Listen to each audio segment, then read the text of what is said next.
Butterflies and Moths, Part 4.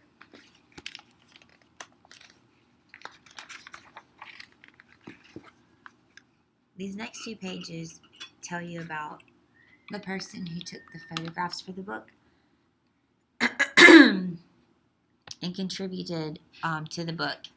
Butterflies are the most beautiful of insects.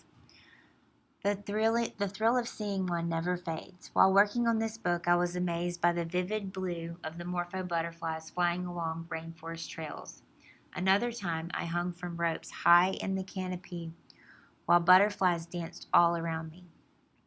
I was envious of their freedom to sail through the treetops, and I was astonished too, because every one was a type I had never seen before. Some occasions were amusing. While taking a break in the rainforest, I was baffled to see a line of leafcutter ants running to their nest carrying white circles of fabric. It looked so bizarre, but then I realized I had just put my butterfly net on the ground. They had snipped holes into it in minutes. Photographing butterflies took patience. I waited for days or even weeks to take pictures of eggs as they hatched, or butterflies as they emerged from pupa. Taking photographs of butterflies in flight required lots of special equipment, including sensitive lasers and high-speed flash guns, which took days to set up. But photographing the snake-like caterpillar on pages 16 and 17 took the longest time of all. I first learned of it while I was helping a scientist study caterpillars in the rainforest of Costa Rica. Its scary snake act had amazed him when he first saw one, about 10 years earlier. But he had never been able to find another. We searched for them on the caterpillar's food plant, but I eventually had to return home. I thought I would never get to see one. So when I met the scientist a year later, I was in for a surprise. He told me how he had found a second caterpillar just hours after I had left. I was so upset that I begged him to email me if he found another one. A couple more years passed, and then I got the email. He had another one. "But you'd better come quickly," the email said. "It's full grown and will turn into a pupa at any minute." I bought tickets and flew to Costa Rica the next day.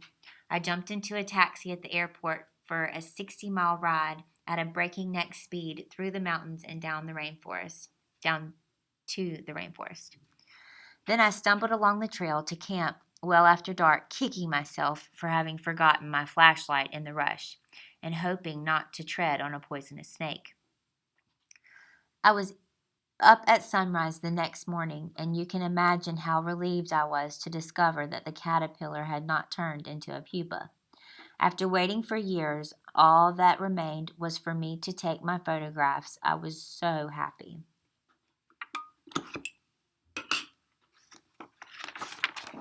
At the end of our book, we have the index, which gives us words that were found in our reading and what pages on where to find our words or topics, and a glossary of some key vocabulary words, and then a glossary gives us the words and their meanings. Remember, we were reading Butterflies and Moths. Nick Bishop is the man right here. And the caterpillar that he was talking about on 16 and 17 that looked like a snake is this one.